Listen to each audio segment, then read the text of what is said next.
From bureaus worldwide, this is FSN. Thank you very much, Ollie Barrett. Another wet and miserable day here in Salford in Greater Manchester. It is the 12th of June 2019. Wednesday's Richie Allen Show. I am Richie Allen. Thanks for joining me. It's going to be a good programme. Looking forward to it. Let's do it.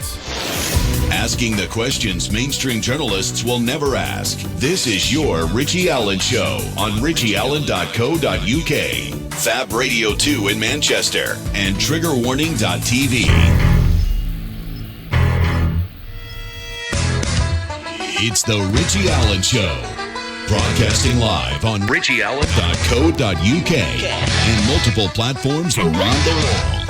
And now, here's your host, Richie Allen. And I'm delighted to welcome back to the programme the man behind the Pure Energy Healing Academy, the international healer Mark Bajerski, great friend of ours going back several years, and it's been ages since Mark was on the programme. He joins me even live from the Costa del Sol, live in around about 25-30 minutes time, and it's an extended conversation, and we've got a lot of really interesting things to talk about.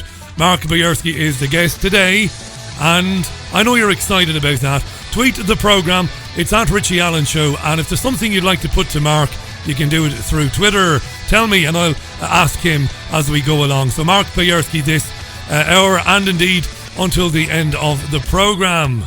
Alright, yes. It's been a mad old day. But I've got the logistical problem regarding the internet sorted, and I'm going with a new provider, and they're going to put their equipment in the studio on Saturday, and it's going to make things so much easier, and there won't be any streaming issues thereafter. So there you go. So got that dealt with today. I've got this list, I'm ticking stuff off it, and every time I tick something off, it's like there's another 5 things appear at the bottom of the list. It's madness. Very cold in Salford today. Where is the summer? So cold in Salford today. I saw hitchhikers holding up pictures of thumbs. And I think I saw chickens running into KFC and jumping straight into the ovens. It's cold. It's unseasonably cold. Ironically, as they tell us that, well, we're warming the planet to the point of extinction. More on that and Caroline Lucas from the Green Party soon. But before that, there is a bit of breaking news. Remember we talked about the Jeremy Corbyn motion, the Labour amendment. Well, not an amendment. They tabled a motion to try and block the new leader of the Conservative Party from leaving with no deal on October 31st. Well, the House of Commons has just voted on Labour's motion, which if it had passed, would have prevented the next Prime Minister, which we'll know very soon, from leaving the European Union with no deal. Here's the announcement of the result only a couple of minutes ago. Order! The ayes to the right, 298. The noes to the left, 309. You won't be cheering in September. Thank you. That was Corbyn shouting, "You won't be cheering in September." Yeah. The ayes to the right, 298. The noes to the left, 309. So the noes have it. The noes have it. The noes. Unlock. The noes have it. The noes have it. Right. The noes have it. Sorry about that there. That interruption. Right, so if it had passed today, it would have meant that the opponents of a no-deal Brexit could have stopped it. Well, would have had a very good chance of stopping it before October 31st. Sam Coates is a Sky News reporter. What did he make of it? Ultimately, the government have triumphed. They will be delighted. Inside Number 10, inside the Whip's office, they hate the idea that opposition forces of any configuration can steal away government time from the Commons and run the Commons and Commons business themselves. They will be very pleased that this attempt, this putsch as it was, this last-minute attempt by Jeremy Corbyn, announced only yesterday, has failed. It shows that still, despite being in something of a zombie government, because Theresa May is leaving office and the contenders are only this week setting out their plans to take over from her, this government, with the narrowest of majorities, can still command a majority in the House of Commons. And ultimately, it does just preserve a little bit of flexibility for those 10 contenders in the Tory leadership race to set out what they want to do with Brexit and be able to argue that they might just be able to get it through because the forces lined up against a no-deal Brexit aren't quite more than the numbers who will defend the government line as they did just then. It's not the end of the line. There will be other attempts to stop no deal. Perhaps people didn't feel the pressure to vote today on what would be an extremely dramatic attempt to that would diminish dramatically the authority of the government. But in the end, a loss is a loss, and both sides will know that. Yes, Sam Coates there on Sky. So Corbyn's motion failed. But don't get too excited, Brexiteers. We're not leaving. Now, politicians might just be the dumbest group of professionals in the UK. I bet you if their IQs were added up and divided by 650 or whatever the hell it is to get the average would be lower than Forrest Gump. I do really believe that. Don't believe me though. Listen to Esther McVeigh, former Work and Pensions Secretary, Scouser, former TV presenter. She was on LBC Radio with Ian Dale earlier on. And Esther was complaining about the waste of money that the foreign aid budget is. High stupidity here. No, some of that money is not spent as there is a rush at the end of the year to spend it. We know places have their own, whether it's space programs. We know airports have been built and actually the runways are in the wrong direction because of the winds. What we are saying is there are vulnerable. Where has that happened? There are vulnerable people So where has back that happened? at home. It's in one of the continents abroad. We know we've got that airport where we can't take off and land because of the winds, the crosswinds there. What? What was that, love? It's in one of the continents abroad. What kind of fuckery are you? Where's that airport where they built the runway in the wrong direction so that planes can't take off and land? It's in one of the continents. It's in one of the continents over there. That one you can see there. Apparently, McVeigh is so stupid, she was in the green room at LBC before the interview and was caught staring into her glass of orange juice without blinking because it said concentrate. Now, Boris Johnson launched his leadership campaign today. He wants to be the next leader of the Conservative Party, meaning that if he wins, he'll be the next Prime Minister. And he said he's not aiming for a no-deal outcome for Brexit at the launch of the campaign. He said, I'm not aiming for a no-deal outcome. But he said leaving no deal on the table was vital and the UK must do better than the current withdrawal agreement. Delay means defeat. Delay means Corbyn, said Johnson. We must leave on October 31st on Halloween. What else did Boris Johnson say this afternoon? So now is the time to unite this country and unite this society.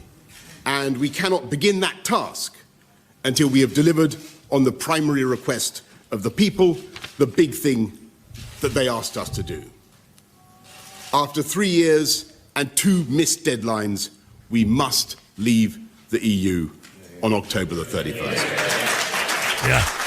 And we must do better than the current withdrawal agreement that has been rejected 3 times by Parliament. And let me clear that I am not aiming for a no-deal outcome. I don't think that we will end up with any such thing. But it is only responsible to prepare vigorously and seriously for no deal. Indeed, it is astonishing that anyone could suggest dispensing with that vital tool of negotiation. And our political editor, Beth Rigby, was at Mr Johnson's campaign launch and asked him to address some of his previous controversial comments, including comparing Muslim women to letterboxes.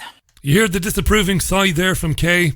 Spoke about this yesterday. Got to signal to the herd that it is wrong to make a joke about the burqa or the niqab. Got a signal. You know, you'd have been warned about that years ago. Your producer and your programme manager would have told you to stop it.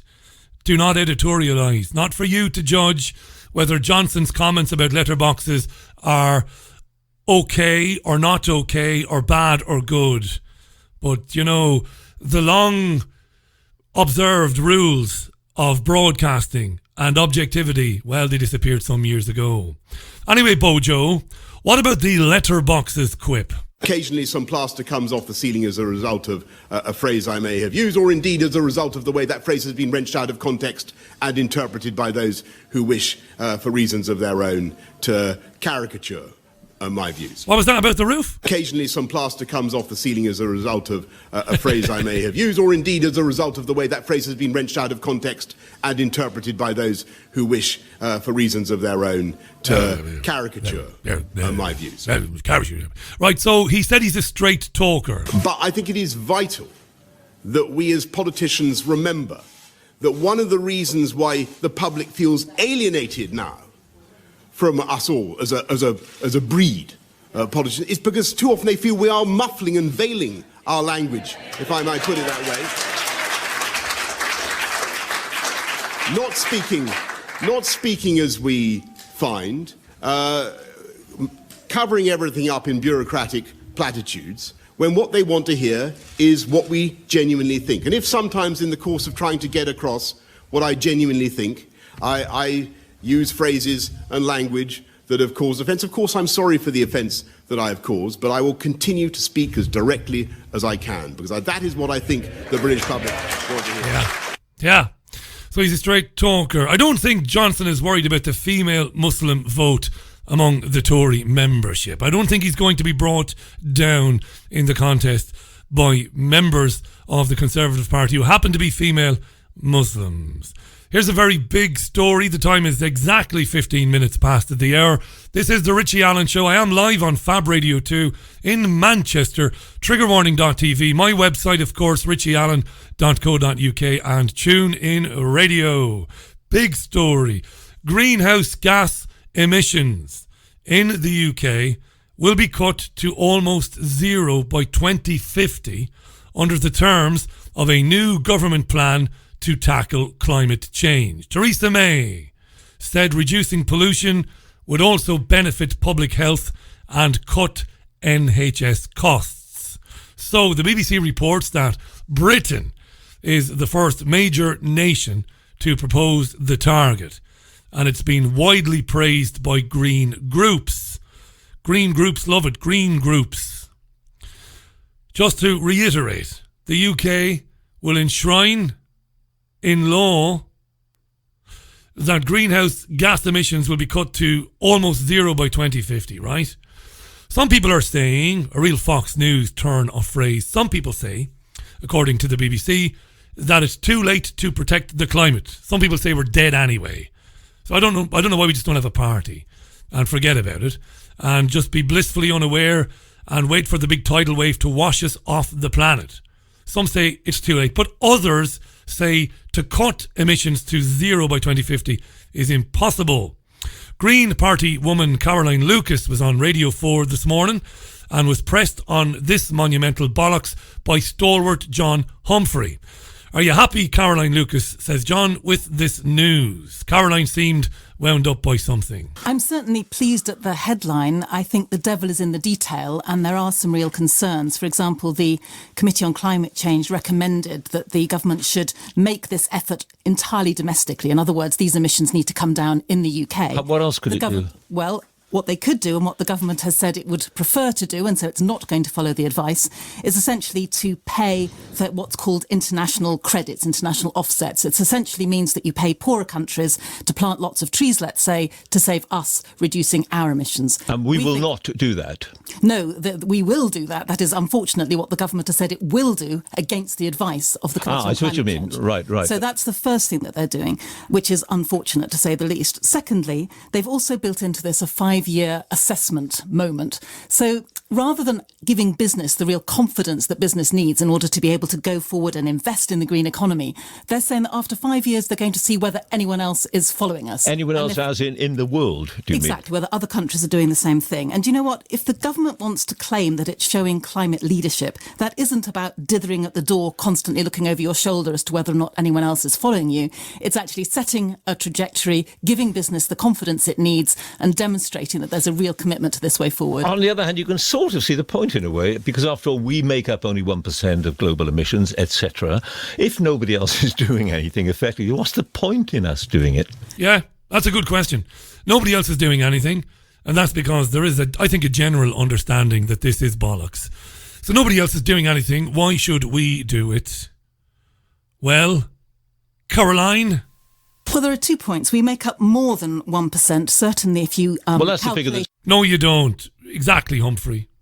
Don't let her tell lies or porcupines. That's quoted. Well, that's because it only looks at the figure for our production emissions. If you calculated the emissions associated with all of the imports that we now bring in from countries like China, because we've outsourced so much of our manufacturing. Yeah, but if you're importing stuff from China, are you counting that as double? Manufacturing to other... Like, are you counting it as part of China's carbon creation and then ours, even though we're using one ship to transport that stuff? You see what I'm getting at there? This is wholesale and whole-scale bollocks, right? Countries, arguably that should be on our balance sheet, not their balance sheet. We're the ones benefiting from that. If you look at that figure, it's not quite so rosy. But secondly, it's interesting, I think... This woman is insane. I think the business itself is saying, for heaven's sake, give us the certainty, give us the clarity, and we'd be very happy to do this. They say themselves that there is a huge amount of first-mover advantage in terms of competitiveness if business is given that certainty to move forward. So you've got business wanting this to happen, you've got all of the green groups, and I would argue much of the public wanting this to happen. Oh, much of the public want it to happen, eh? And I think it's a real shame that the government hasn't had the courage of its convictions. You say the public wants it to happen. Are you sure about that? Will we be happy when we're told we can't have gas cookers and we mustn't go on holiday to Barcelona or whatever it happens to be? Very good and very important interjection by John Humphrey. This is really important, and this is where they have to admit that it is pretty shit scary. Because they'll restrict your travel, your diet, your right to drive, and when and where you can take a poo. They're going to ration toilet paper. They're going to change the bin collection times to once every 2 months. So you're left swimming in shitty nappies, used sanitary towels, and a mountain of aluminium foil. Because they won't ever collect it and those bins to force you to comply. It's happening already in areas around the country. Some parts of the country, including here in Salford, they will not collect your non-recyclable waste more than once every 3 weeks. Here in Salford, it is once every 3 weeks they collect your non-recyclable waste. This is where it's going. Can't travel, can't fly, can't eat this, can't eat that. Smart fridges will spy on you and tell them what it is that you are doing. Then you will be demerited on the social credit system. This isn't crazy conspiracy lunacy, it is a fact. So John Humphrey says, will the public support it because really you want to make life, well, you want to transform and make things transformative in a very negative way for ordinary people. Lucas's response. Well, I don't think anyone's going to be stopping you going on holiday. You know what I mean. What a liar. I don't think anyone's going to be stopping you going on holiday, she said. This lying cretin who stood alongside Greta Thunberg and proposed the very same, that we can't keep using airplanes. How else are you going to get to Barcelona? We can't use cruise ships.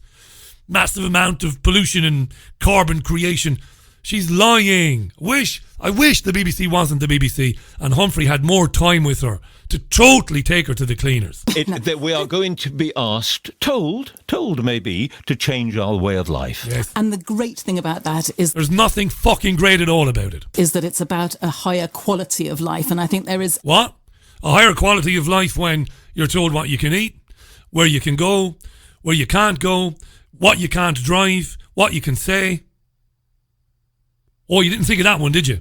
What you can say, because when they propose cutting emissions by 2050, they have got to reinforce, rubber stamp and drill down into the nation's psyche. They've got to drill it down into your fucking brain, into your subconscious, that this is necessary. One of the ways that they will do that is they will maybe not criminalise climate change denial, but they'll come very close to it.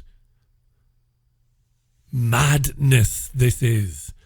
And Humphrey is doing his best.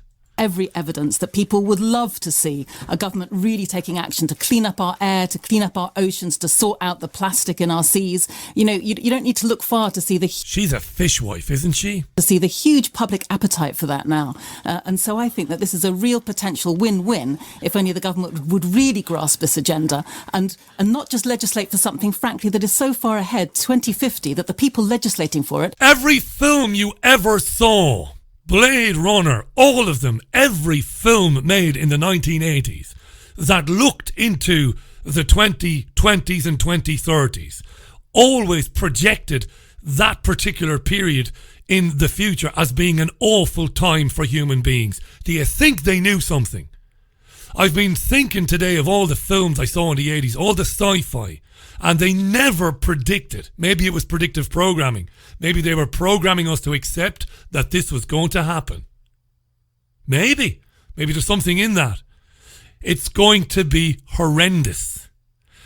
My friend Jean Ann Crowley saying they'll make flying very expensive. They will. And the public, she says, will swallow this and they'll love this because it's good for them and it's good for the planet. And we will sell this agenda through the innocents. We will sell it through children because children don't know any better. We will co-opt children to sell this crap, this fucking lunacy to people. Because you can't argue with a child, can you?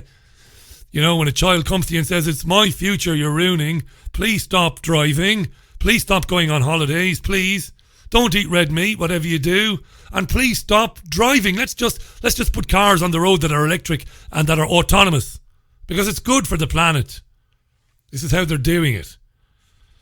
And it scares me to death, really. I'm 44 years old now in 2019. I'm going to be, maybe, I'm very tall and tall guys tend to have a shorter lifespan. But I'm going to be around to see this lunacy. If people don't put a stop to it and stand up to it. Caroline the lunatic Lucas, anything else there? Will be certainly retired, if not actually no longer with us at the time when they actually get But you do accept that seeing that there is a problem and being prepared to make an individual sacrifice, they're two different things. I want to challenge you on your framing of this. You as don't like being the word about sacrifice? I don't like the word sacrifice because I don't think it's right. What is sacrificing about having much cheaper public transport? What's sacrificing about having... Of course, public transport won't be cheap, you daft bint. You cloth-eared bint. When it is the only thing available and it's not run by the state, it ain't going to be cheap. Having every single home in Britain properly insulated so thousands of people aren't dying from fuel poverty in the 21st century. We'll leave her there, will we? This is the Richie Allen Show, live for Wednesday, the 12th of June 2019. I can't wait to chat with Mark Bajerski. It's been too long, and he's standing by on the Costa del Sol near San Pedro, my old stomping ground. Spent many a lovely evening there when we lived in Spain. In fact, we lived in San Pedro for a short period of time, and I sometimes miss it. I miss it today when you've got weather like we've had in Greater Manchester. Don't forget, Mark loves hearing from you, so tweet to me. It's at Richie Allen Show if there's something you'd like me to put to him. 26 and a half minutes past the hour. Little bit of a taste of France. Here's Zaz and Je Vieux on the Richie Allen Show. Welcome to the programme. Right, music from Zaz on the Richie Allen Show. A song called The View. It's coming up for 5:30. I shouldn't say 5:30. Who knows when you'll hear the programme. It's archived on Spotify, iTunes, and of course Podomatic.com. Before I welcome back to the programme my great friend and an inspirational man, let me mention something that he did, not for the first time in the last couple of days. He mentioned to his legions of followers and friends around the world that he had a beautiful solid gold Moldavite pendant worth about £1,000, €1,100, and he said that anybody who donates to the Richie Allen Show in the coming days will go into a draw, and I'll make the draw and let Mark know, and he'll send them on the pendant. He's done this many times. He's been a great supporter of alternative media and the independent media, not just this programme but everywhere else. He's got a massive heart, and that's a very important word, I think, when it comes to describing him, because he's affectionately known as the healer of hearts to those that he's helped and worked with and touched along the way. He's the man behind the Pure Energy Healing Academy. He's an energy healer, an international healer, and he's in Spain. We love having him on the programme. Let's welcome back to the show Mark Bajerski. Welcome back, my friend. How are you? Oh, filled with joy. How are you? Can you hear me loud and clear? It's like you're in the next room. That's how wonderful it is, these communication tools that we have these days. You could be next door to me, my friend. It's an honour to have you back on. It's been too long, and it's not because you've not been welcome back. You've been travelling around the world, and the work you do with people, of course, is far more important than speaking on radio programmes. But no, it's great to have you back, and thanks for that wonderful gesture, by the way, the other day. It really means a lot to me. Oh, Richard, it's part of the journey that I've been on as a child growing up. I never truly understood non-affection and gifting people who didn't gift. I always struggled with that, just like I always struggled with seeing people who hurt each other. I always struggled with any kind of suffering in any way, because I'm very emotional, and I noticed around me, from growing up, the pain and suffering that we give each other, that we do to each other. And that was like most people who are empaths, what we call ourselves empaths, but we're just basically, we feel more things, we are more aware, we become more, I don't know the word I'm looking for, but it can be really hard, Richard, because people want to start a path of spirituality and they think, you know what, it sounds great. But when you become aware of all what's around you and what's happening at any given moment, it's a challenge, Richard. It really is. But, part of the journey is feeling good when we gift, being kind to our brothers and sisters, not having separate thoughts and feelings that we can then say you are you and I am I, in the sense that religion separates us, politics separates us. I just feel that that's what holds the world back. And it breaks my heart to see people fighting over one thing or another, and then the whole real purpose of life gets pushed under the carpet, and then all of a sudden the darkness wins. And my life and journey is about trying to shine the light on the important things. And I noticed something the other day, Richie, which was really fascinating. I was sat down with a group of guys in my village in Mijas Pueblo, and they were all different backgrounds, religious beliefs, from different parts of the world. And we were all chatting, really having a really good chat. And what we were talking about was everyday life, the challenges that we go through, how we have to find money to pay for our mortgage, and, all the things that you and I do from day to day. But then soon as religion got mentioned, then everybody started to separate in their own way of thinking. And it got me thinking that, it's amazing when we label ourselves and put ourselves into certain boxes, like I believe in this, I vote for that. We are pulled apart by what I believe is the darkness. Some people may call it pride, ego, but we tend to forget who we truly are and that we're all the same as each other. But yet this labeling and this separation pulls us all apart, and it's a very clever manipulation to keep us from not joining hands and saying and looking at the real matter at hand of what's happening now with 5G and everything in this world that's wrong, And it's a very clever thing. So, yeah, the darkness will keep separating us. Does that make any sense? It makes loads of sense. And I'm going to ask you about Moldavite in a second. I also want to ask you about that struggle that we all have, every man, woman and child, this question of why, in the name of whether it's Allah or Jehovah or God, why are we here? I want to touch on that. I know it's too big a question, but I also want to touch on something you mentioned a minute ago. I don't like the term wake up or woken up. I don't know, it doesn't cover it for me.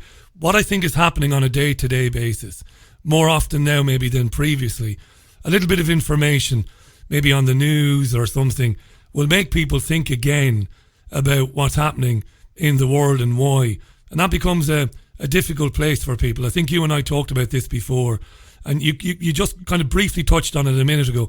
And that's where I think people like you are very important, because when somebody realises, hang on a second, most of what I've been told is untrue, things are very much different than, you know, politically and domestically, much more different than I ever imagined. It's a horrible thing for a lot of people to have to come to terms with. And I know you deal with a lot of that, don't you? In your work. It's part of the job, Richard. It's part of, I think, it's something that I feel really passionate about now. And it's taken a few years to get there. So my journey began with trying to understand the world of spirituality. And I don't like to use that word where people think it's a pink fluffy cloud, which, it is in one sense if you turn a blind eye, but it's also, when you said awaken, I've got another reawake, because I think we're already awake as souls from the spirit, and we know deep down we have the power to understand the truth if we're able to see it. But most of us walk blind because we're being duped every day by social conditioning, by fear. So I think deep down, when I help somebody clear all of that fear and all of the blocks and emotional stuff that's been bombarded into our mind from a child, when you're able to help somebody clear that away and they come to their inner peace, they actually feel clear of all pain, suffering, and pressure. Then there is what's called a channel, and that channel is like a radio station. You start to hear things more clearly, and the truth is nothing really matters, but if we believe it matters. So if you believe that the government is doing wrong, then that's your belief system. But actually, if you help somebody and take them away from that and say, you know what, if you let that go, just let all your worries and fear about government go, and ask yourself about yourself. Ask yourself, why are you here? What's your purpose? When you're able to direct people back to themselves, they then awaken a spark of light. And that is really important. And that's the work I do, because once you find your inner truth, your inner spark of light, all directions then don't go outside of the world. It stays inside, and your focus then is on yourself. Once you then start to shine this light or reawake this flame, what happens then is the outside world doesn't seem so challenging, because your full focus is on yourself, whether that's health, eating correctly, saying no to all of the stuff out there that's trying to pull you into the darkness. And all of a sudden you start to lose the energy of darkness around you, and then your mind starts then thinking more positive. You feel more positive. Stress then disappears, and before you know it, you shine a light so bright, and then you ever wondered what you got upset for. Yeah, I remember speaking to you about this when we met in Manchester briefly a few years ago. Things start happening in your life, very positive things that are surprising to you and maybe to the closest people to you. You start to attract good things. And we're not talking about material success here, but we're talking about friendships and happiness. Isn't that right? Absolutely. It's complete. It's nothing to do with the abundance of wealth, because There is no such thing really as being happy because you've got tons of money. Everybody knows that now. You can buy as many handbags as you want, but from tomorrow, that handbag that you've got around your shoulder, you're thinking, okay, I need another one now, because a lot of the times that handbag is to show off and show people how rich you are, and it's all a false illusion. When you realize that you don't need a single penny in your pocket and you're happy, and you know, that's when real truth and happiness is within. And you know, you'll probably turn around and say, but you need money for your mortgage, and of course you do. That's not literally what I'm saying. I'm just saying that when you don't put focus and emphasis on being a millionaire or wealthy, you find that the right sort of thoughts and feelings come to you, which are important, which I tell you, it's always directed back to you. And my whole understanding of going around being a businessman, working every single day of my life, trying to pay the bills and keep the wolves from the door, then I realized that that struggle keeps you in that struggle. And when you're able to step out of that struggle and say, actually, this actually isn't a struggle, and then your whole life changes. Everything that you see changes. And then, like me now, I wake up every morning happy. I'm literally happy every morning. That's lovely. It's a lovely way to be. I can't say I'm happy every morning, but I think most mornings I wake up with a pretty positive outlook, and I say to myself that whatever I do today, I'm going to try and do some good, and I'm not going to imposition anybody, and I'm going to be nice to whomever I meet. Now, this is really intriguing stuff. By the way, Mark's website is markbajerski.com, and Bajerski is Bajerski. I know you know this, but I'm just reminding you, it's markbajerski.com. The wonderful pendant that you generously have, that you're generously giving to people who donate to this program. It's made from something called Moldavite, and it's not an earthly thing. This is fascinating. What is it? Where does it come from?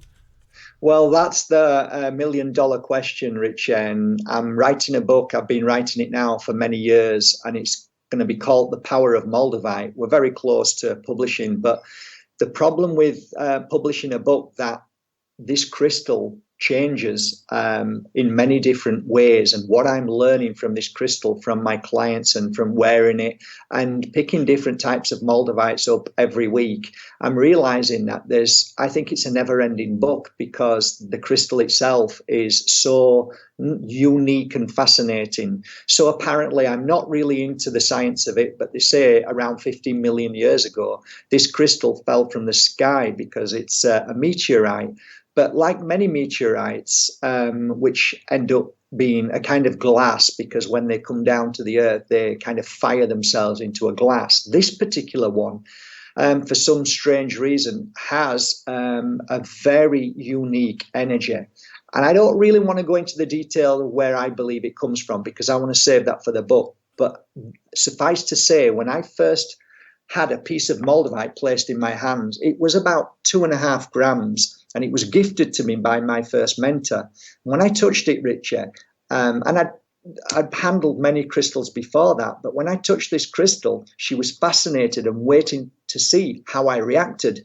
And I can only tell you my reaction, and I was in a Mind, Body and Spirit festival when I was doing a show there, and I actually felt my whole body elevate off the ground. Wow. Now, to anybody else, they will have seen me just stood there, but the energy that was in this really ugly crystal, green crystal, because it's not the prettiest crystals, but I went, what the hell is this? This is, and within moments, I started to get palpitations. My heart started to beat really fast, and I actually started to sweat. And I thought, what on earth is this crystal? I couldn't believe it. And she started laughing. And thus my journey began with Moldavite. And from there, I started using it on clients. Now, how I used it was just a natural reaction to pick a certain crystal up and place it on the client. And I used to place Moldavite mainly on the forehead, which is known as the third eye.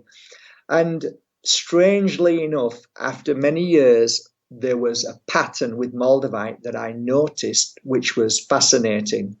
And that was laying the Moldavite on the forehead after, say, 5 or 10 or 15 minutes, the client would more often than not fall asleep. But first of all, what would happen when they were asleep was a kind of sequence of events. And the first event was I could feel their heartbeat in my hand when I placed my hand on their chest. It was like a thumping heartbeat, really hard. And then what happened next was a breathing, but not like a normal breathing. It was like they were literally blowing air from the mouth. So it sounded like this. And I found that has never happened before with any other crystal that I've laid next to a client or on them. And then from there, something very, very bizarre started to happen. Not on all my clients, but a few. They started talking in their sleep. So me being me, and I'm fascinated almost to a scientific level, I want to know what's going on and what's being said. So I used to often pray that none of my clients would open their eyes while they were asleep, because I was trying to hear what this language was. So I tried to listen to different languages via YouTube. I typed maybe 30 or 40 languages. I spent weeks and weeks trying to understand what this language was, even ancient languages, and there was nothing that came close to this sound, what was coming out of their mouth. And it came to a point where I just kind of gave up, but I thought it was fascinating. When they woke up, they used to talk about many things that they felt, and very, very strange, vivid dreams of things that, let's say, are not just of this world. And maybe, just maybe, they were in contact with something that was not of this world, which I found. This is people who are 6 foot men, who are German, who have big companies, who wouldn't even dream of thinking anything like this. Yeah. This is people who are spiritual. I was dealing with multi-million billionaires who used to come for me just to clear stress. But now I'm finding there's a pattern. Anyway, a few years later, after working with this amazing crystal, I was at home and I clicked on something, and up popped up Moldavite. And I thought, okay, there's this guy who's talking about Moldavite. And it was like all the pieces came together. He basically said that he had been given a piece of Moldavite, and he was describing the same scenario. And I was screaming in my seat, jumping up and down, saying, it's not only me, I'm not going mad. So then I thought, okay, this is truly amazing. And from there, Richard, things that have happened, this is just the small taste of what happens. Moldavites disappear faster than any other crystal I've ever known. What Moldavite does for people, I mean, like I say, I could write 5 books, the things that I've seen and how lives are changed. But the misconception of Moldavite is that most people believe it's too powerful and that they will not wear it because it's a talisman and it may be dangerous. It may be connecting you to the wrong forces. But I can tell you, Richie, I've worked with it 15 years. It's only ever done the most amazing work and cleansing and clearing of the people that I've known who have gone through the most traumatic stress in their life. So I often say to people, bear with it, work with it, whatever the pain and suffering you're going through. And Richard, it does sometimes cause a lot of emotional and physical issues, but that is the cleansing, that's the purging, that's the clearing, that's the detox of the Moldavite. And we call it the Moldavite flush. And many things happen to you. But it's an incredible crystal from out of this world. And I can't speak highly enough of it, even though it can be the most challenging moments of your life when you wear it. And it sounds like there's still so much to discover about it. I mean, I'm blown away by the thought of it being on somebody and them going into a peaceful sleep and then breathing in a certain way and then speaking in a language. And it takes me back some years ago, and I'm not trying to be silly now, and you can, if I'm going down the wrong path, be very quick to tell me. But I remember going to a prayer meeting only one time, many moons ago, when I was 16 years old. I'd had a very bad pneumonia when I was 15, And I met a man in the hospital who was very much a Christian, and he was a lovely man. And he said, come to a prayer meeting with me, Richie. And I went, and it was full of very positive energy, even though I didn't, kind of get a lot out of what they were saying, but it was very positive. But you know what I'm going to say? One or two people began to speak in tongues. Yes. And at first I thought they were speaking gibberish. Like sometimes when you roll over because your boyfriend or girlfriend is talking in their sleep and they're making kind of incomprehensible sounds and statements. But no, it wasn't gibberish. It was some sort of language. And I remember, Mark, I remember saying to the lovely man whose name was Tom afterwards, I said, Tom, what was that language? And he said, we don't know. Maybe some sort of ancient language. Mark, go ahead. Amazing. It is. And there's lots of work which is called channeling. And channeling is something that we have in this universe more than one parallel dimension. People are starting to understand that and becoming more aware of it. It means that people's minds are opening up to the possibilities that there's more than just us on this one planet, and there's things happening around us that can't be explained. There's things that happen around us that from day to day we feel different energies, different feelings. Things change around us and within us at any given moment. And I believe that's a universal energy, and we can use that energy. We can channel that energy for the good of mankind. And even now, the likes of Stephen Greer and many other people are realizing that within the air, there is energy that can power the whole of the world. And we have these technologies, we have these understandings which have been suppressed. But this energy I'm fascinated with. Now, there was a very clever man who once said that everything is energy and that's all there is to it. And that's true. But it's very challenging for people to understand what energy is if you can't see it. However, if you're in the company of a healer, and there are many healers in the world now doing fantastic work, all you need to do is lay down for 1 hour and let them work with energy. Let them clear the negative energy that you create with the screaming and shouting at your mum and dad, or the pain and suffering that you feel from a family member or your boyfriend and girlfriend, or the rage that you hold within, whether you're feeling jealous or whatever it is, that the negative thoughts and feelings. If you're with a healer who can clear them away, you will understand that energy, when channeled, can heal anybody of anything. We have the tools, we have the technology, we have the understanding of how to heal anything in the world, yet it still isn't freely available because we are deemed evil, we are deemed witches, we are deemed all of the things from a society, from a mindset, from a religion, from a government that is trying to suppress the real and the real truth of healing, and how we can actually all heal within 10 years if we were allowed to freely be able to heal people and share this information.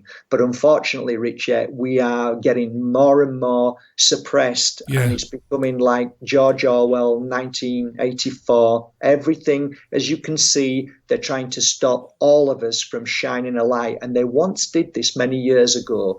And the true mystics, the seers, the amazing, what they called witches, which are basically people of Mother Nature. They're ones who are connected to our beautiful earth, who know and understand it, like the Native Americans, that they knew what the world and how it worked, and they could feel it. They could feel the changes in the energy within the whole of each year. Everything changes. Everything changes, and it's beautiful when you're able to connect with that energy, like I do and work with every day. And you look out there and you think you're listening to people, screaming and shouting, drinking Coke, and smoking cigarettes, and they're feeling depressed, and they're taking, tablets to try and fix themselves. And I'm like, where as healers, we're there, hoping that one day people will really become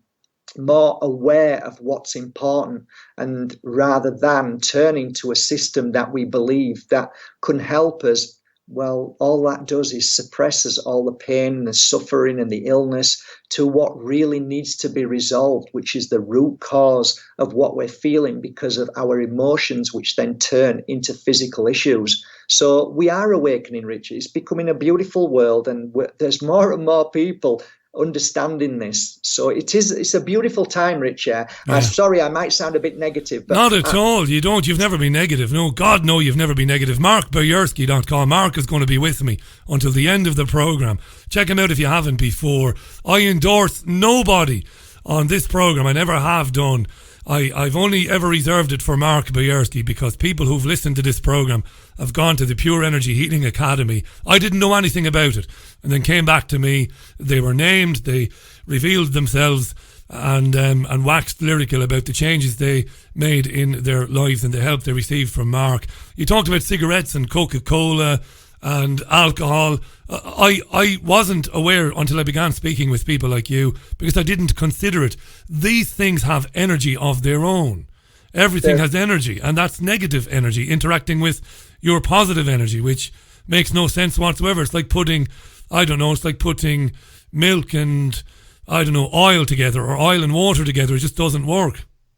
Well, Richard, I mean, I'm not an expert at all of this field of work, and I did mention to you once that I ended up, luckily, being coming across a very beautiful gentleman, not by luck, but by Spirit's helping hand. And I told you about him before. The guy's name's Don Tolman, and I became fascinated in his ancient wisdom, which is going back to the Egyptians, and what he talks about, and the fundamental truth about our health is what we eat. And you know what, Richard? Anything that is man-made with any chemical at all is not good for you at all. So if we go back to basics, and I said to you, Richard, if you want to feel better in 6 weeks, then eat fruit and vegetables, wash them with a couple of teaspoons of apple cider vinegar for 20 minutes, leave them in that water, and then wash them, and then eat those products. And I promise you, within a few weeks, you will feel different, So for me now, my understanding, because I'm growing in understanding of spiritual nature, understanding in Mother Nature and what she offers us and gives us, I've realized that if we keep things simple, then that's the answer. And you know what? You pull something off a tree, you eat it, that's called simple to me. But if you take a product and then start putting E numbers in, preservatives, refining everything, you are now putting something in your body that your body doesn't recognize. And when your body doesn't recognize that, it now has to try and digest it. It now has to try and clear it out of its system. And it's a challenge for the body to eat that kind of thing. Thus, you now start to go into a body shock. Your body then starts to work 1,000 times harder, which it was never meant to be. It was meant to only eat fruit and vegetables because Mother Nature grows what we need. And when you go down into even more of a fine art, then where you live, Richie, where you're born, that food was designed for you. So we now cross-contaminate things, and we change fruits, we change vegetables, we make them into, the hybrids. So, we have to get back to basics, and we really do. We have to start to think very simple. We need to drink fresh water, uncontaminated. So I'm starting to sound like Don, really, and I'm nothing like that. But what I can tell you is that I changed my life by eating fruit and vegetables, and I'm telling you, that is the medicine for your whole health and well-being. And if you want to live for a long time, then you need to stop eating anything in plastic and stop buying anything which has got preservatives in. And I promise you, your life will change, and you will feel a new energy, and you will become more powerful. And that's when the darkness doesn't like it, because you become a light so bright that then you can change all the world around you. And like I said, there are many millions of people waking up every day to this. Now, I don't want to start sounding like a vegan Nazi, who get angry. That's not what this is about. It's just about changing your diet, live and let live, and just mention to people, you know what? If you eat a few nuts, it'll do your head the world of good. Go nuts, eat some nuts. Little things that, like I said, I wish you could have him on the show, Richard. I swear he would open. Well, let's organise it. Yeah. I mean, you've obviously learned quite a lot from him. Don't be apologetic for talking about it, because you've learned it from him. It's hugely important. Avoid microwaves, avoid using tin foil, as we would say here, aluminium foil or aluminum foil, they would say in America. Mark Bajerski is our guest. We're coming up to the top of the hour. Tell you what we'll do, my friend. Yes. We'll pause for 2 minutes. Yeah. I'm going to play a little tune, because a couple of bits of music, one to play now and one to play at the end of the programme, that I thought of when I was thinking about you today. So we'll have a 2-minute break and Mark will come back. We're going to talk a little bit about stress. We'll talk, but not in any great depth. We'll talk a little bit about 5G. You can go to Mark's YouTube channel, by the way, Mark Bajerski on YouTube. If you put Mark's name in, you'll get straight to his channel. Hugely successful channel there on YouTube. And it is packed with videos full of little talks from Mark about these issues and other issues, all free of charge, vital information to help you get through the day and the week, and positive, life-affirming and life-changing information.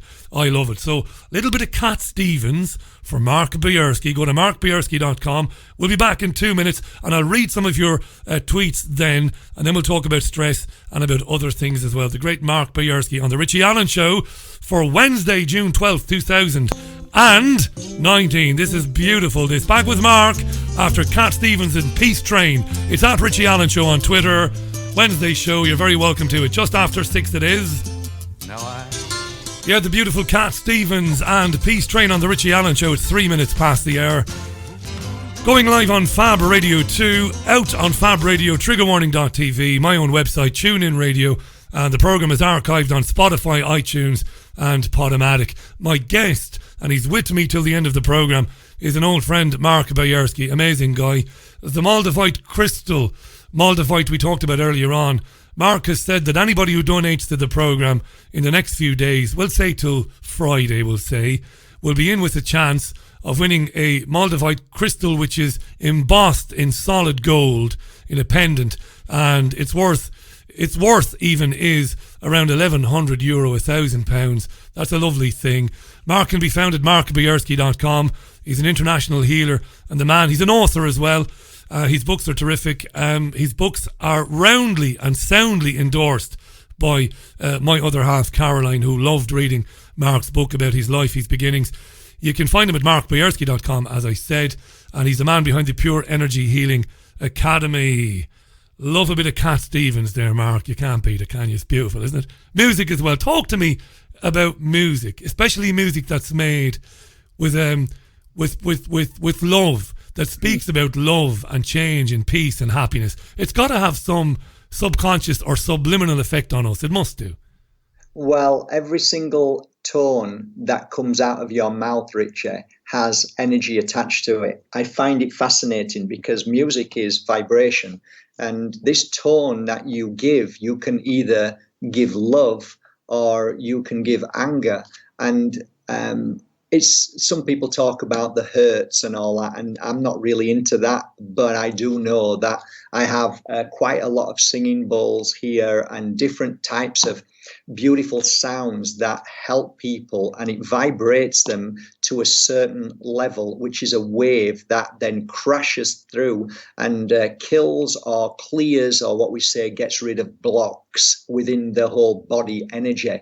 And now we're starting to realize more and more that the ancient wisdom of singing bowls, which date back to thousands of years, were once used for fruit. So they used to put fruit into the bowl and then play it and play the bowl, and it would vibrate the fruit to a certain vibration. Then they would eat the fruit and they would feel that vibration running through their body. So the ancient knowledge has been lost, But it's coming back again, because that is channeled information that is always given to us and whispered to us. That's why so many of you guys will have an idea or a thought and it'll be a eureka moment. Well, that's what I call channeling. So the sound that you speak, the sound that comes out of your mouth, it can either be love or it can be hate.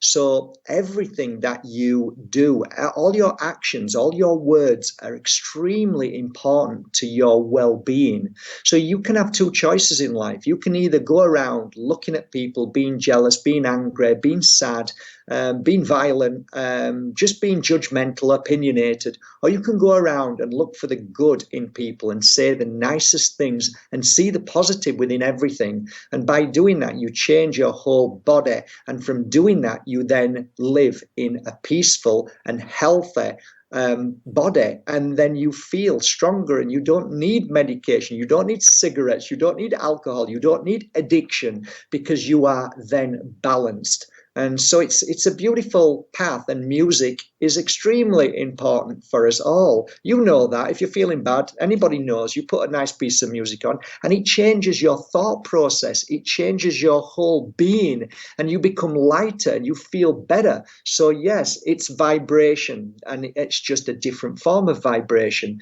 So if you can hit your own body and vibrate at the sound of music, at the sound of love and kindness and all the things that are important, then you're working and you're living in the right energy. And that's why we talk. People say, oh my God, he's talking energy, let's go. But actually energy is everything. And think of a different word. I've tried, but no, energy is a good word to use, because you know, solid isn't solid. Nothing is really solid. Everything is energy. I can put my hand over a 5-inch piece of lead, and somebody can be under that lead, and I can blast energy through that lead into the client.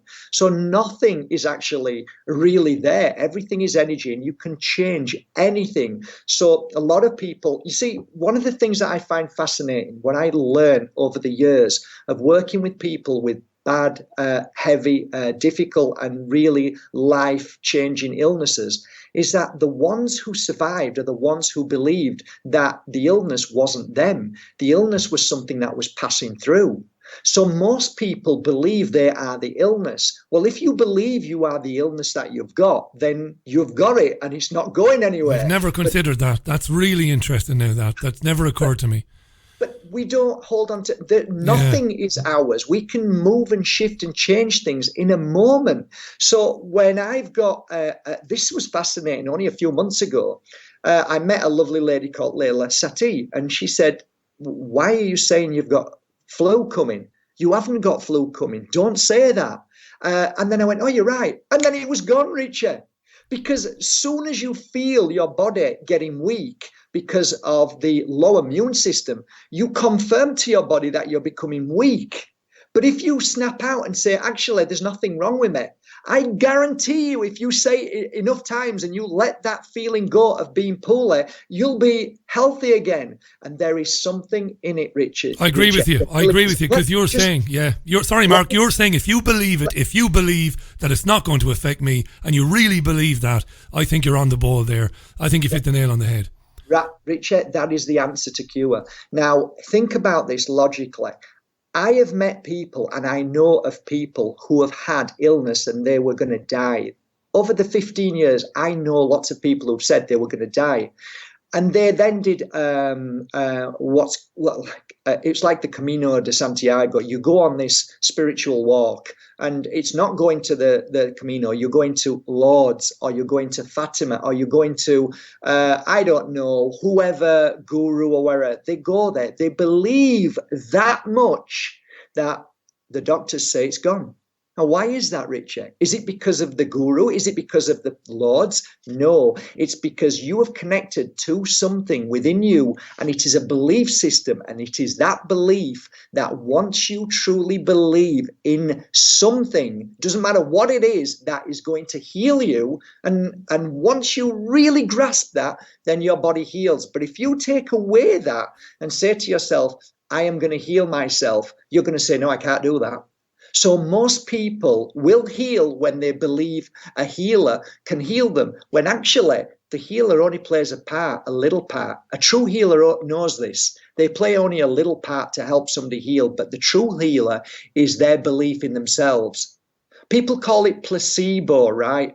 And they they do, yeah. use that as a word to laugh at. Yeah. But you know what? They've hijacked that word.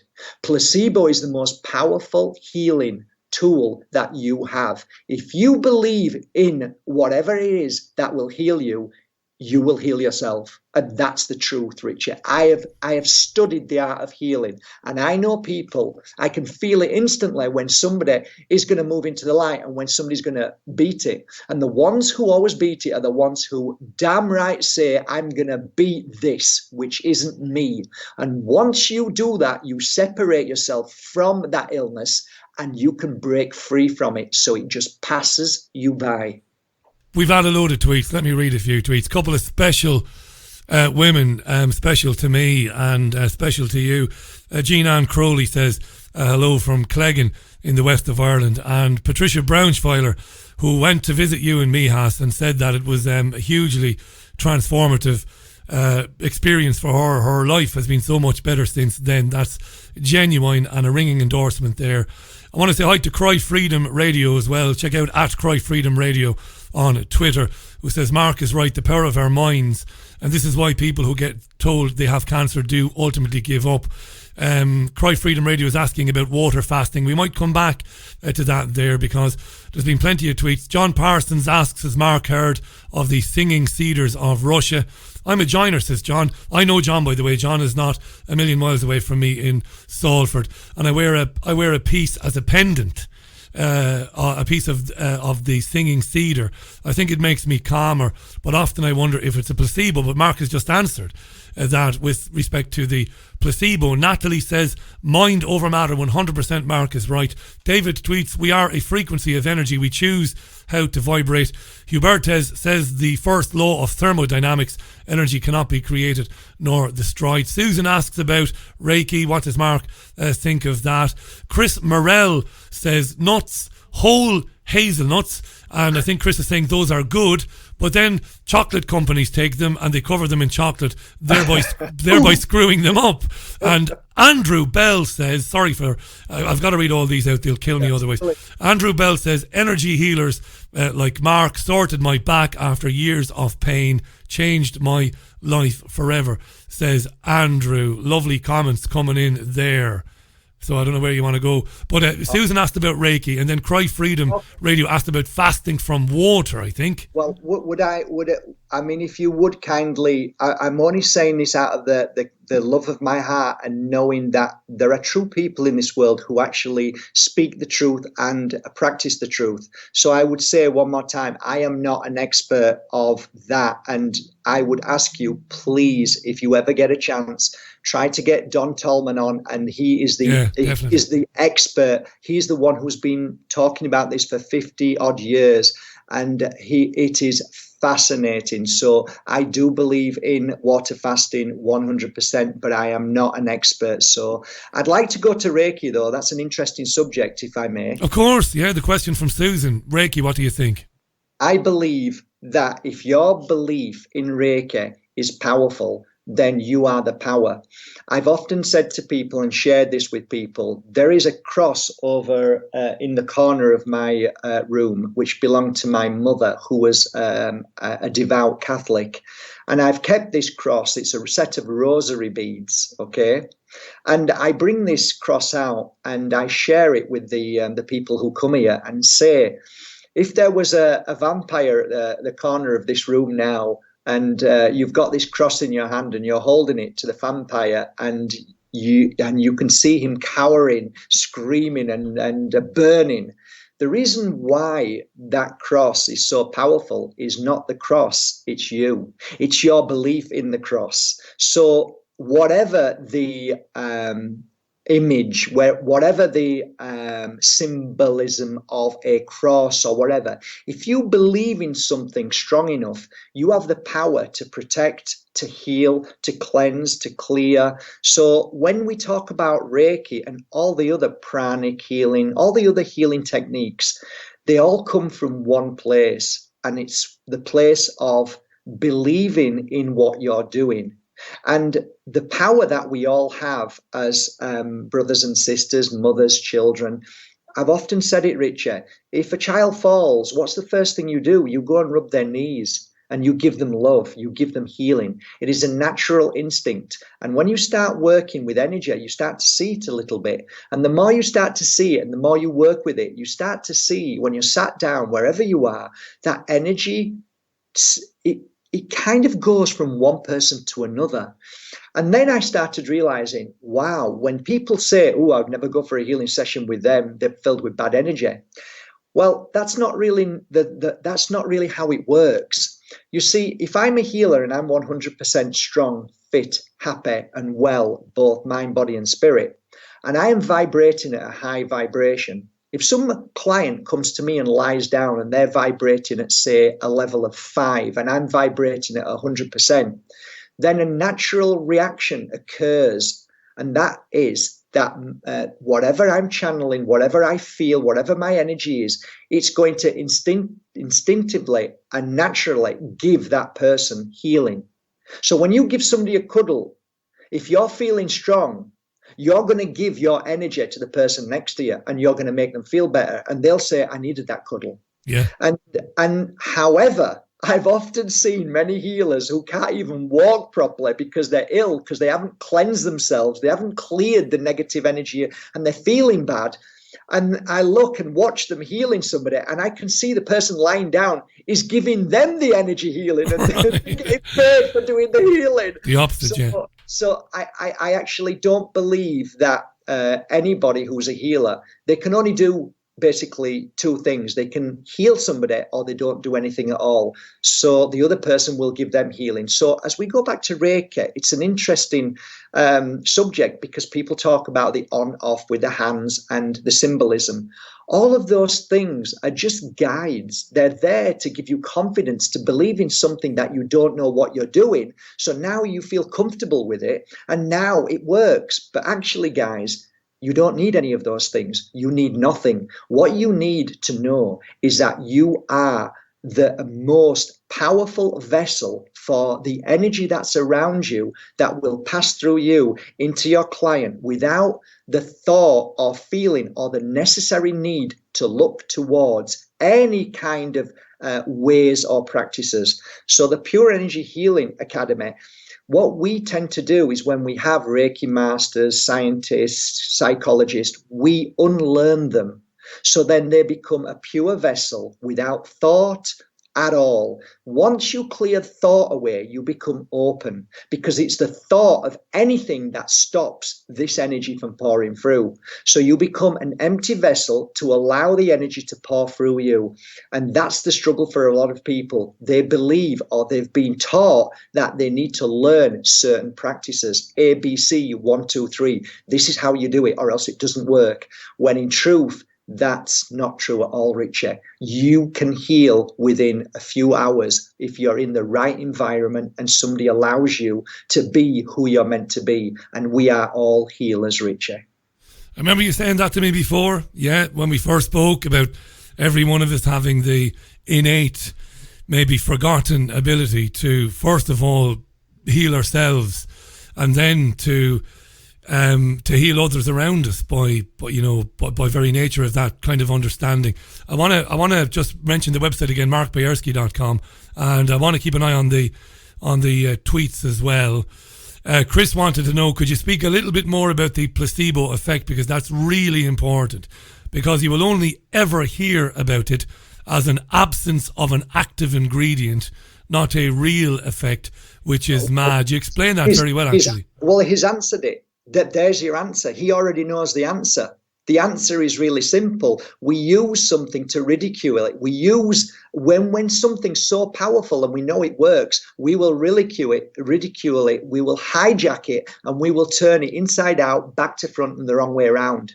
Everything that is the real truth is the wrong way around, I've noticed, the more I've walked this path. And I just shake my head most days. So the truth is, like I said before, the placebo effect is the most powerful healing that is within us. We heal ourselves when we believe in the healing, not in the sugar pill. In fact, forget that. And you just believe in yourself and your healing, and you will heal yourself. Like I said, you just need to take... It's been hijacked. People want you to believe in something, Richie, because if you believe in it, then it basically diverts away from the real truth, which is you don't need to believe in something. You just need to believe in you and your power. That's the truth. Does that make sense? Emphatically said that. Emphatically said. We said we talk about stress, and I don't want to miss the opportunity to talk about it because, mentioned to you today, you and I both know some people, and recently they've been badly affected by stress because of their jobs, because of pressures put on them in work, but also pressures put on them maybe domestically, life pressures. And the stress has manifested itself in a physical way. It's brought about a physical change in the person that has been very difficult to deal with. And I know this is something that you're very familiar with, and I'm guessing, Mark, that it's something you encounter quite a lot at the Academy. People who have been worn down by stress, which has then become something physical. It's affected their physical appearance and has caused them even more stress as a result of that. Oh, unfortunately, Richie, I hate to say it, but it's absolutely 100% true. Every single thing you do from day to day, you can create what's called negative energy or emotion, depending on what that emotion is. If somebody shouts at you all day long, if somebody says you're on a deadline, you're on a deadline, you're on a deadline, and that's an interesting word, right? Deadline. Yeah. Beep, beep. You think about all of these things all the time. You're worrying, you're worrying, you're worrying. That is an emotion that sits in a certain part of each individual soul, which is different. So it may sit in my stomach, or it may sit in your heart, or it may sit in somebody's head, depending on what that emotion is to that person. There is a pattern, yes, but not for everybody. So you can't be 100% where this issue will be. There was a guy called Dr. Hammer who used to be able to read people's scans, brain scans. And like the brain and the tree has rings of years. He could tell you when you had a terrific or horrific accident as a child or an emotional shock. He could tell you exactly when that was. So the body holds a blueprint for memory of emotion. So it can sit there, Richie, and it can manifest, and normally it does. Suppressed energy manifested. It might take 1 week, it could take 50 years. But eventually, if you don't clear that out of your life, it will manifest into a physical issue. And that's what healers try to clear away. That's when many people who come for a healing session get up and say, oh my God, I feel at peace. And do you know how difficult it is, Richard, to feel peace in your life? Yeah, it is I do. The most challenging thing nowadays to have peace. And that's why an energy healer knows how to create that peace from clearing the blocks from the body. So stress is day-to-day life, and we have to overcome that. We've lost the inner child that once used to skip and play in the playground, who was happy, who was free to feel and do, and everything was basically everything in life when you're a child is possible. Until you start getting older and the system tells you it isn't. When the system tells you, yeah, you have to win, you have to get 100% in your school report. And it's a very clever way of suppressing you and making you feel bad. So we have to bring ourselves back to our child. We have to work on our inner child again. We have to bring that light back to ourselves. We have to learn how to love ourselves. And these are the things that people just laugh at. Yeah, they do laugh. Yeah. They just ridicule people like me. But actually, you ridicule it. You look at me, you see the difference between me now and 15 years. Look at my face, look at my actions, listen to how I speak. I am living proof that by going back into your child, by letting things go and forgiving your brother, your father, your sister, forgiving yourself for all those things that you put yourself through, once you let all that go, you then start to heal your inner self. And that's when you start to find the inner happiness. You will always only live in stress if you allow and focus on other people's weaknesses and your own weaknesses from the mind that tells you that you have to think, you have to do this, you have to be this, you have to this, that. And the mind never stops, Richard. The mind is a continual tool that there is never a full stop at the end of. So you have to learn to shut the mind off and say, you know what? Stop. Enough is enough. You are doing overtime, and it's not what I asked you to do. And you've heard me say this before, Richard. The mind is an amazing tool for crossing the road, looking left and right. And that's how it should be used. But we use it on an emotional level. We try and figure out why our bosses are the way they are, why our family treat us the way we do, why people react to the way we do. We end up thinking constantly, and that is one of the most dangerous things in the world. And when people come into this academy who are scientists, teachers, philosophers, I've got my work cut out, because all they've ever done is think. And if the only place you come from is a mindset, that is the biggest challenge for me, because that is where most of the issues start, because you're thinking and overthinking, and that leads to negative worry and fear. Because when you think a lot, it's because you can't figure out what's going on. So your brain is trying to say, well, if we keep thinking, we'll eventually come to a reasonable understanding.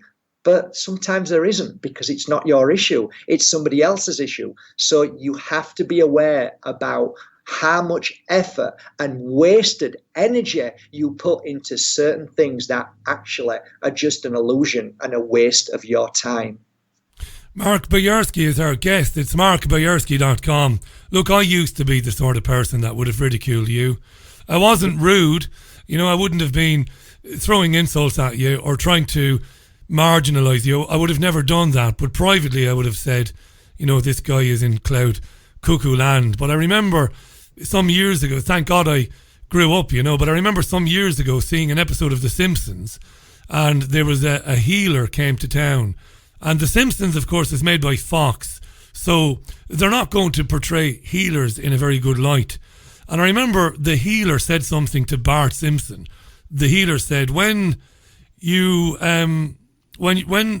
I think he said something like, when you're not a human being, you are a human doing. And Lisa Simpson laughed at this and said, oh, this is just an easy answer. But in fact, I found that very profound as a statement.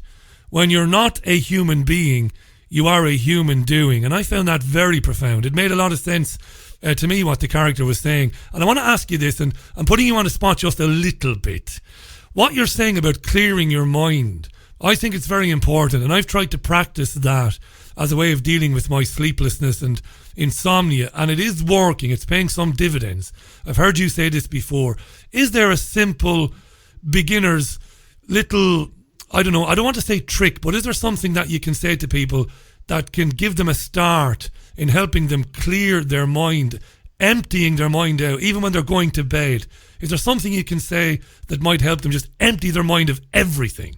Well, first of all, Richie, I wish it was that simple. You know the tablet that you give, you know, you either have the red tablet or the blue tablet.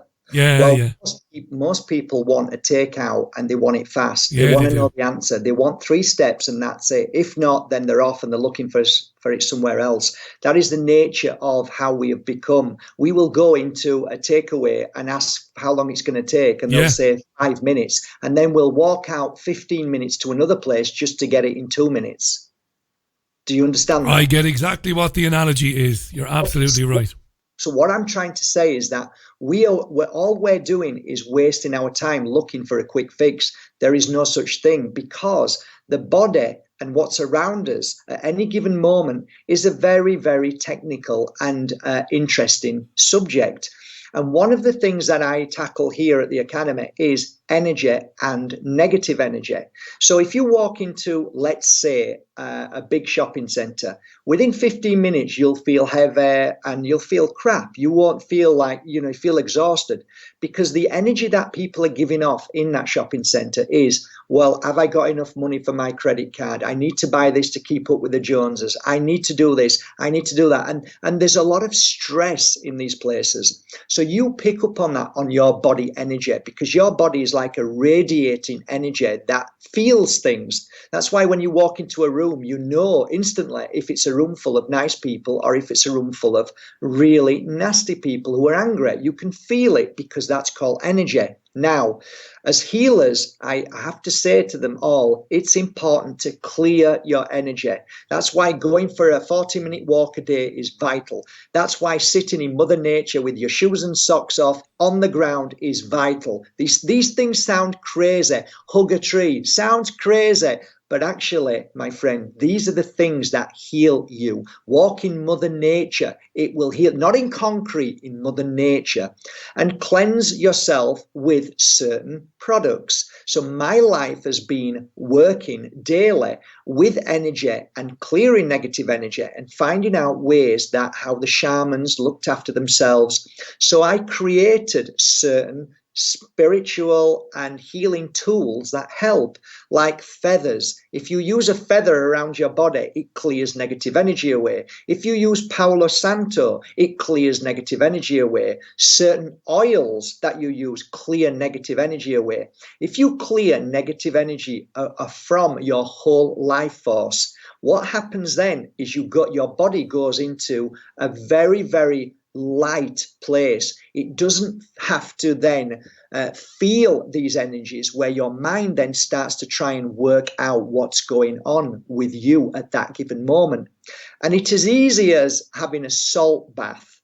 It's easy as there's hundreds of ways to cleanse yourself. Sage is a massive, massive lifesaver for anybody who thinks that they have depression, anybody who thinks too much, who can't sleep. It sounds bizarre, but Mother Nature has the cure for everything. So you will see me with a bowl with sage in it, and I will sage myself for 10 minutes. And those thoughts and feelings and that energy which creates those thoughts and feelings disappear within the next 10 or 15 minutes. Why is that? Because our mind tries to understand what the energy is around our body. It doesn't see it, but it's feeling energy. And thus you are then thinking of lots of different thoughts and feelings. That's one aspect, Richie. The other aspect is, of course, what I talked about, day-to-day confrontation, day-to-day worry and fear. Yeah. That is too energy, which is all around your life force. So you have to clear that away. So if you go to YouTube, you can see many different ways of doing it. Try which works for you. But the one which worked for me was sage. And if you look at my first video, it was, how do you know that you are living in negative energy? How do you know that your home is filled with negative energy? Well, that's really easy. My first video was put lemons in the house. I remember this, yeah. If you go off, you know that the energy in that house needs clearing and cleansing. You know, Richie, I've often shared this with lots of people.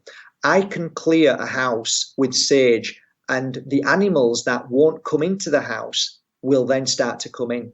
And there is something that animals know that we don't know. They see and they can feel much more than we can. But that is a testimony that I realized at the very beginning, that once I saged a house, this cat hadn't walked through that door for 6 months. The moment I finished saging, the cat walked in, and everybody said, what the hell's just gone on there? It's never come in. So there is something to Mother Nature. I believe that the answer to our cure is through Mother Nature and non-tampering of the pharmaceutical company that gets their hands on certain natural healing products and changes it for their patent to make millions. Mark Bajerski is our guest. Loads of people weighing in on Twitter. Shauna McEvely is listening to the programme in Galway and is delighted to hear you on the programme today. Hi to Shauna there, and also to Jules, who's listening in.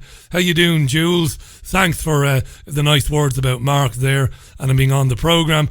Let me just scroll down because there's a lot of tweets there. Patricia got back on to say to us, and I think you probably know this, Mark, but that not long after being at the academy in Mihas, Patricia's husband took ill, and complications due to his illness left him in a coma. And Patricia is absolutely certain that what she'd learned and understood about her own capability was certainly beneficial for her husband's her husband's recovery, and that's Richard, really interesting. That Richard, why do you think she came? You see, that's so deep that, you know, and I'm really open to that, but that is incredibly deep. Well, that you can see it as coincidence. Or you can see I'm not saying it is, but it's incredibly deep. You can. Most people will see it as coincidence. But these coincidences to me are so profound, and I see so many of them, that I realise that there isn't such thing as coincidence. Of course, if I see you with a black pair of shoes and I've got a black pair of shoes, then maybe that's a coincidence, right? But I'm talking about these moments where if it wasn't for going to an academy, learning how to heal, then being with her husband and giving that healing, I mean, come on. I mean, logic has to play some sort of role that the chances of that happening at that particular moment, there is something happening on a different level, on a more profound level, but it's hard for us to comprehend. Of course it is. It could be a quantum level. It might be a quantum level because time, as we are beginning to learn, isn't linear. So it could be on some quantum level. It's brilliant. By the way, Shauna says, keep riding the scooter, Mark Bajerski, on the scooter there. Shauna McEvely says, keep riding the scooter there. That obviously means something to you. Mark is our guest, and we've got about, God, it's flown by. We said it would. About 14 minutes to the top of the hour. The most profound question, the one that keeps us up at night, is what in the name of all that's good are we doing here? What are we doing here? It plagues me, this question. What? I used to think, right, just very briefly, I used to think I'm here to leave some sort of a memory or a legacy, and that's got nothing to do with being well known. That's more to do with that you leave and you left something positive behind. These days I have no idea where I came from, where I'm going. What are we doing here, Mark? Well, that is one of the most profound questions in the world, and it's something that I've pondered over through working these 15 years with what I believe is other than human beings, but listening to my higher self, listening to the connection to the universe, listening to the magic that's around us. I started putting the pieces together through my clients and through the work that I was doing, and the messages that were coming through wherever it comes from. I'm not into the belief system of God, angels. I just believe that there is a higher force at play, and this is how I see it now. I believe that this world that we live on is an energetic world that we come into through a body. So the body is basically a suit. It's flesh and bones, and that we have to look after. But inside that body, to keep that body alive and working, there has to be something that makes that body function, or else we just go. So what is that? That's called a life force. Now, that life force is what I'm particularly interested in, and why that life force is here. So the body sees, hears, and most importantly, the heart feels. And it is the most important bit, is the heart. So we are here now on this planet. Why and where did we come from? We must have come from somewhere. We can't have just come from nothing. So I believe, after my research and working with clients who quite clearly have been here many times before, from the things that I've heard and seen, which mind-blowing, that says, you know what, you have been here before. So now we know that we've been here before, we must have come from somewhere. So now we know we've come from somewhere. Why have we come here? So through my work and understanding, this is the principle that I believe why we're here. This world is a feeling world of pain, suffering, happiness, joy, and many other emotions. The world we come from, we don't have those feelings because we are at peace and at one with everything. We come to this world to experience all of those feelings, both good, bad, sad, tragic, life-changing, all of the most awful feelings in the world. And those are there to test us, to help us see what those feelings are and how we can overcome them and feel them. So we have to feel those feelings to be able to learn how to overcome them. Once we have understood those feelings and conquered them in a way that we as a spirit say, I am satisfied that I have felt everything that I need with that feeling, and I feel that I did as much as I could do with that feeling. I think I'm an expert with that feeling.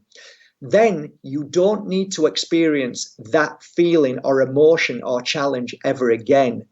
We are here to see who we are, to be who we are. So our reaction to any given situation tells us who we are, but it is adjoined to the feeling of that emotion or that pain or that suffering.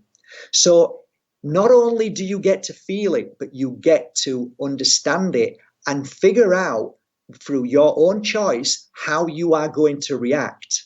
Now, to me, the bigger picture isn't that, oh, I reacted and I did it well and I'm okay and I think that's perfect, because that doesn't actually give you all the feelings and the understanding of that. So you sometimes have to react badly. Sometimes you have to react sad. Sometimes you react and become stronger than it to be able to experience it. Then part of the journey is to share those experiences to help others, but not interfere with them. To give them the courage to say, I've been through that, mate. You'll get by. It'll be fine. This is one of the ways that I fixed it. This is how it helped me. And that's to help them along a journey. So then we keep creating this new energy of understanding and awakening till one day I hope and I dream of a world without politics, without religion, without all the things that suppress us, so that we can come back to who we were meant to be and why we were here. And that is to live in love, kindness, equality, and to be a shining light for one another for whatever feelings and pains and sufferings that we go through. Will it ever end, the pain and suffering? No, because there is always light and there is always dark. You cannot experience life without both. You can only experience one or the other if that's all you want, the light. I am not saying that, guys. What I'm trying to say is that life is about experiencing and how you handled it at the end of your moment when you leave this world. And I believe that only then is when you will truly know and ask yourself, did I experience all that I did, and did I really understand it? If you did, then you move back home, and then you don't need to come back for that particular life that you chose. And that is my belief system. You said you leave a legacy behind. I think every single person in this world, no matter how challenged they are, leaves a legacy behind of love, compassion in some way, but they also leave a legacy behind of suffering and pain as well. So I believe there is no wrong or right. It is all as it should be. So where you are right now is where you're meant to be, but never forget where you're going is exactly where you'll be taken. All is as it should be. No matter what you've done in your life is as it should be. You are not doing anything wrong, guys. You are not to blame. You are not in a bad place. You are not evil. You are not any of the things that try to make you feel abandoned or places you in a box, or you are ill because of this illness. All of those things are just irrelevant. When you step out of the bubble of the system, you then take your power back. And that's why we're here, to find and to be our power and light in this world. Loads of comments have been coming in when you've been on, since you've been on, of course, and they're still coming in. It's lovely. Cry Freedom Radio, by the way, specialises in this type of discussion, in the spiritual and in the metaphysical, and it's lovely. I have tweeted out a link there to her show. Thank you. Lisa's a lovely Lisa, lady. that's right. I couldn't think I'd come across the. It's Lisa. That's right. Yeah, I was a bit embarrassed there. I've heard of Lisa before. Yeah, I should have sent you a quick message. So thanks, Lisa, for listening in and for that. Yeah. Denny, by the way, says Mark's wise words are true gems in this world. A beautiful soul, says Denny there. And there's a nice comment from David who said, "Learn to love, forgive, and without hate, greed, or envy," there. So you're busy. Martin tweeted us, by the way, Martin Lees, I think, and Martin's partner will be visiting you really soon at the Pure Energy Healing Academy in Mihas, and his partner's very excited about that. So you're up to your eyes then. You've got the book about Moldavite to read, which I'm fascinated by. Oh yeah, what an amazing, listening to that earlier on in the discussion. And if you've just come in on the end of this conversation, grab the podcast later on. Mark talks about this intriguing, mysterious. You weren't very complimentary to its appearance, by the way, Mr. Bajerski. You said it's not that's only because it's true, right? Do you know what? I actually love the look of Moldavite, but to anybody else, it looks like a gherkin. Right. It does, doesn't it? I've been looking at pictures of it online, but the things that happened with it when you used it and the effect it had on people and speaking the language, and amazing. I mean, I'm loving that, and you're going to write a book about that. This is not one of those stupid questions that people ask guests. It's going to sound like a cliched question, but it's true. How do you make the time? How do you do that? Because, we talked about stress and about balance and finding time for yourself. It sounds like you spend a lot of time. It's really easy. How do you do that? It's really easy. There's two things you do with time, and time's just an illusion. That's the first thing. But there's two things that we do. We either make a mistake with time or we don't. And I don't make the mistake with time. And it's really simple. Time either imprisons you or you control time. That's it. Simple as that, eh? Yes, it is. Yeah. It's brilliant. I wanted to ask you as well about Nico and China, of course. I met Nico, didn't I, briefly in Manchester. And China is an athlete, of course. We know this. She's into martial arts and all that. How are they getting on? China is, she's. You know what, Richie? I've got to say this. My two children, I believe wholeheartedly that I allowed my children to be who they wanted to be. I never influenced or never worried about them. I only believed and trusted in their journey. And they have become the most amazing. I'm so proud of China Bajerski, who's nearly 21, who's a Muay Thai teacher and a champion of that. My son has his own gym in Halifax. And he is doing so well and helping people with mental health issues. He's on YouTube doing great work. So I'm the proudest father in the world. I really am, Richard. And you know why? Because I never interfered with their life. All I ever said to them is, if you need me, I'm always here. But you know what, guys? You are the most amazing, powerful teachers, because they are, in the world, and they believed in themselves. And I think a lot of parents go a little bit wrong, Richie, where they believe because their mothers and fathers taught them that they have to teach their children and tell them what they to do, and they have to do this because I was taught that. Whereas actually I realized that that's not the way forward. You can only allow your children to be who they are if you don't interfere in their life, but you are there as a support if they ever need help. Not easy, is it, Mark? Because, I mean, did you find it easy to do that? Because a lot of parents, they spend an awful lot of time worrying about what their children will be, and they want them to have a good job, and they want them to meet somebody and have a family. And we've all these ambitions, right? You see the conditioning that you're saying? I do, yeah. But it's natural, though, isn't it? It's natural to feel like that. I want them to do this and I want them to have that, but I can see how it could be negative. Okay, well, I didn't want them to be anything but happy. Yeah. Full stop. I know millionaires who are the saddest people in the world. Yeah, me saddest too. people in the world. So I knew that money wasn't going to make them happy. I know loads of people who are married and they're sad as anything. So they need to find their happiness through their own belief, understanding of life, what they want, not what I want for them. And if I'm worrying about them, all they're ever going to do is think that there's something wrong with them because my dad's worrying about me, so there must be something wrong with me. Whereas I turned that around and said, you know what? I don't worry about you at all. You're more stronger, powerful, and wiser than me. I come to you for help. Then you give them the power back. But if you're worrying about your children, all you're ever doing is stealing their power. You know what I mean? I do. I get it. Again, it's something I wouldn't have considered, but I get it. If your motivation is only that they be happy, you can't really go wrong with that, can you? And forget about everything else. Everything is energy, and I'm sending energy that my children are going to be the best in the world at whatever they do, and whatever that is they're going to do, they're going to be happy. Then that's the energy that they're always going to get from their dad. They're going to feel comfortable and happy and say, you know what, dad says I can do it, and I can. But if dad says, are you all right? What are you doing? Where are you going? Are you going to be all right? Is that going to be okay? Are you sure you're going to be okay? Then all they're going to get is fear. Negative. I will not bow down to fear, Richard, ever. Here's a question for you. In the last couple of minutes we've got, you spoke very eloquently and passionately about nature, and I love that, and connecting with it, you know, spending time in the woods, in the fields, barefooted, sitting down, absorbing. I love that as an idea.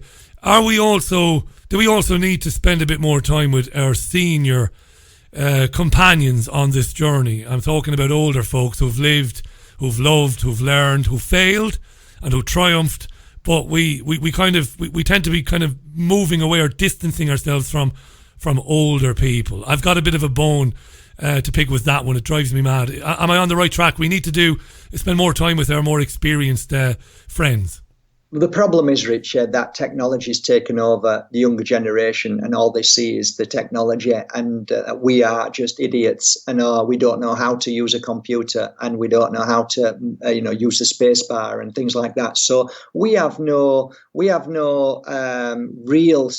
play a significant part in their life as we get older, because it's a different generation. Whereas actual fact, if you take away the technology and you just say that, I don't know, we've got it will never happen, but if there was ever a big war, now you have to really know what you're doing. You know how to survive, you know how to the real meaning of life, and how to live and take care of yourself and survive, you know. Then they would run to us. But you know, it's a challenge, mate. It really is. I mean, for me, I love being with children as much as I love being with adults, because we all have wisdom within us to share with each other. I think the bottom line is, Richie, I think we just need to be nice to everybody and treat them all as equal, whether they're 6 years old or 100 years old. They are brothers and sisters, and we all play a part. We are all teachers and we're all pupils. And I try my best to be more open and give more time to people. But then again, if you're with somebody who's very angry and screaming and shouting, I wouldn't suggest you go around, and spend time with somebody like that, because that'll make you feel bad. But if there is, I don't even like to call them old. I'd call them wise, because they're the wise. They're experienced. You know what? You can learn so much from the experienced, and that's what we're missing now. We tend to be looking at the Kardashians or the next handbag, or just what the They Live film is. Just we're becoming like that with the kids, which is kind of a little bit sad and scary, right? Have you heard of They Live? Oh, I have. The Carpenter film with Roddy Piper. Yeah, it was actually David Icke introduced me to that many years ago. Yeah. Yeah, it's a very profound film. Every day, it's like, there's an episode where there's part of it where I see life like that now, where, when you become aware and open to all of the things that surround us, it's like when he put the glasses on and saw what was really going on, and he tried to give his mate the glasses, but his mate was like, they had a big fight because he said, I'm not wearing them. Yeah. And it feels like that every day for a lot of the people that I know. They don't want to put the glasses on because they're happy in their own little world and they don't want to know what's going on. However, people are putting the glasses on, mate. I can definitely tell you that. There's no doubt about it. Folks, go to markbajerski.com and there you'll find out about the Pure Energy Healing Academy in Mihas. Check it out. Mark's books are there as well. His YouTube channel is packed with dozens and dozens, if not hundreds now, of wonderful thoughts for the day, information, tips and advice to help you to overcome pain and anger and misery and to embrace a better way of doing things. It's markbajerski.com. And until Friday, if you do make a donation to this programme, you'll be in a draw for that beautiful Moldavite pendant, solid gold that Mark has generously put up.